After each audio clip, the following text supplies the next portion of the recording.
Father चाहते हैं कि उनके बच्चे की थेरेपी हो, लेकिन मदर है वो बोली नहीं, जिनका साया है, जादू हुआ है, नजर लगे। तो उस चीज़ को हम लोग कैसे लेकर चल सकते हैं एज अ थेरेपिस्ट? आप उस चीज़ को कैसे देखेंगे? पेरेंटल काउंसलिंग के थ्रू हम पेरेंट्स को दोनों को समझाते हैं कि एक चीज़ पे अड़ो नहीं। वो अगर इस पे अड़ा है थेरेपी, वो अगर अड़ी है कि उस पे वो बच्चे के लिए नुकसानदेह है। मेल्टडाउन, शटडाउन टेंट्रम से किस तरीके से डिफरेंट होता है?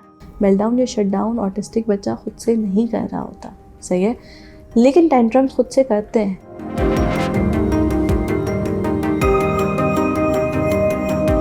साहब मुझे ये बताएं कि अगर पेरेंट्स हैं, ठीक है, आप जैसे के फादर चाहते हैं कि उनके बच्चे की थेरेपी हो, लेकिन मदर है वो बोली नहीं, जिनका साया है, जादू हुआ है, नजर लगे। तो उस चीज़ को हम लोग कैसे लेकर चल सकते हैं एज अ थेरेपिस्ट? आप उस चीज़ को कैसे देखेंगे? अच्छा, जब हमारे पास जाहिर सी बात है, अगर मेरे पास फादर ही लाएंगे, क्योंकि मदर तो नहीं ला रही, सही है, फादर ने लाया। फादर ने बोला कि जो मेरी वाइफ है वो ये समझ रही हैं कि जिनका साया है। तो हम उनसे ये बात पूछेंगे कि अच्छा आपने इस बारे में कुछ किया है? ठीक है, वो कहेंगे नहीं, मैं तो ये मानता ही नहीं हुए। तो हम फिर ये वाली चीज़ उनको, उनकी वाइफ अगर वो विलिंग हो आने के लिए, हम पेरेंटल काउंसलिंग देते हैं। उसमें ये करते हैं कि ठीक है, अगर उनकी वाइफ को लग रहा है तो वो चीज़ भी रूल आउट कर दो, ठीक है, वो करके ख़त्म करो, ताकि आपको पता लग जाए। बच्चे का टाइम वेस्ट नहीं करो कि ये है, वो दोनों लड़ रहे हैं कि नहीं ये है, नहीं ये है। रूल आउट करो, अच्छा ये है या ये नहीं है, नहीं है तो अब क्या कर सकते हैं हम, सही है। तो हम फिर ये पेरेंटल काउंसलिंग के थ्रू हम पेरेंट्स को दोनों को समझाते हैं कि एक चीज़ पे अड़ो नहीं। वो अगर इस पे अड़ा है थेरेपी, वो अगर अड़ी है कि उस पे वो बच्चे के लिए नुकसानदेह है। तो एक चीज़ को अगर हो रही है, आपको लग रहा है ये है, तो उसको रूल आउट करवाओ। फिर आपको पता लग जाएगा नहीं है, तो फिर आप उसकी तरफ जा सकते हो जो एक्चुअल में है। मिस कश्यप, आप मुझे ये बताइए कि मेल्टडाउन, शटडाउन टेंट्रम से किस तरीके से डिफरेंट होता है? अच्छा, ये बहुत इंपॉर्टेंट सवाल है। क्यों? क्योंकि हमारी इस एज के बच्चे ना नॉर्मली टेंट्रम्स बहुत थ्रो करते हैं। हम अगर उस टेंट्रम में फ्रस्ट्रेशन, एंगर इश्यूज, चिल्लाना, चीखना, रोना, ठीक है, यही होता है। मेल्टडाउन्स में भी यही होता है। हम उस चीज़ से कैसे डिफरेंस कर सकते हैं कि हमारे बच्चे को मेल्टडाउन हो रहा है। मेल्टडाउन उसके बस की बात नहीं है, वो खुद से नहीं कर रहा। ये बात बहुत ज़रूरी है। मेल्टडाउन या शटडाउन ऑटिस्टिक बच्चा खुद से नहीं कर रहा होता, सही है, लेकिन टेंट्रम्स खुद से करते हैं।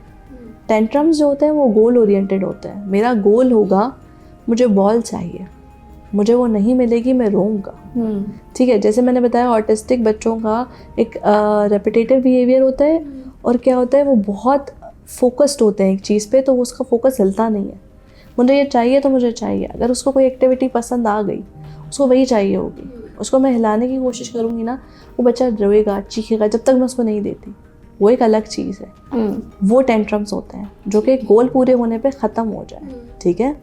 मेल्टडाउन्स तब होते हैं जब मैं अपने इमोशंस तो एक्सप्रेस कर ही नहीं पा रही, लेकिन मैं फील बहुत कर रही हूँ, सही है। मैं ये फ्रस्ट्रेशन, मैं एनजाइटी ये फील कर रही हूँ, फिर मैं रोऊंगी, चीखूंगी, या मैं कुछ भी ऐसा करूँगी, खुद को मारूंगी, वो मेल्टडाउन होता है। जब मैं सिचुएशन से मेल्टडाउन कर जाती हूँ, सिचुएशन से समझ लें बाजार आ जाती हूँ, क्योंकि मुझे समझाना नहीं आ रहा कि मैं क्या फील कर रही हूँ। अब हमारा शटडाउन क्या होता है? शटडाउन तब होता है जब आप उस चीज़ से अपने आप को हटा देते हो। बाज़ दफ़ा ऑटिस्टिक बच्चे बेशक जो मर्ज़ी कर लो, सुनेंगे ही नहीं, सही है। उसको बोलते रहो, उसको बोलते रहो। पहले तो वो नाम पे रिस्पॉन्ड वैसे ही नहीं करेंगे, अवल, सही है, नाम पे वो रिस्पॉन्ड करते नहीं हैं, आई कांटेक्ट वो करते नहीं हैं, सही है। उसके अलावा वो मेरी किसी बात को सुनेंगे ही नहीं। उसने अपना क्या किया, अपना सिस्टम ही शट डाउन कर दिया। क्यों? क्योंकि उसके ब्रेन ने ये समझा कि यार इमोशंस बहुत ज़्यादा हो गए, ठीक है, इमोशंस इतने ज़्यादा हो गए हैं, वो बच्चा संभाल नहीं पा रहा, एक्सप्रेस नहीं कर पा रहा, ब्रेन शट डाउन हो गया फॉर सम टाइम। अब इनमें हमें करना क्या है? जब मेल्टडाउन हुआ या शट डाउन हुआ, बच्चे को क्या करना है? मैंने ये चीज़ें बहुत नोटिस की हैं कि जो टीचर्स होती है, हमारे पास इंक्लूसिव एजुकेशन अब बहुत आ गया है, ये उनको ये चीज़ें नहीं पता कि जब बच्चे का शट डाउन आया, मेल्टडाउन आया, उसको छोड़ दो, उसको सेफ स्पेस दो, ठीक है। अगेन वही वाली बात है, उसको या तो कोई सेंसरी टॉय दो, उसको छोड़ दो, उसको सांस लेने दो, वो अपनी टाइम बीइंग पे वो थोड़ा आ जाएगा, उसके साथ रहो, ठीक है। किसी बच्चे को स्विंग से सेंसरी स्टिमुलेशन मिलती है, उसको स्विंग करवाना पसंद होता है, क्योंकि भाई सेंसरी स्टिमुलेशन मिल रही है, उसको गोद में बिठा के वो स्विंग करवाता है, ठीक है। किसी बच्चे को हाथ में हल्का हल्का सा उसको घुमाने से रब करना, पेन घुमा दे या कोई फेदर का वो कर ले, उससे उसको सेंसरी स्टिमुलेशन मिलती है, वो काफ डाउन होता है। ठीक है, वो अपना बच्चा डिफरेंट होता है, बच्चे की वो नीड देख के उसको सेफ स्पेस दो, वो खुद से थोड़ी देर में सही होगा। उसको छोड़ना नहीं है आपने, लेकिन उसको ये नहीं कहना कि अच्छा सही है, अच्छा ठीक है, आप क्यों रो रहे हो, इतना क्यों रो रहे हो, और उसको और स्टिमुलेशन नहीं दो।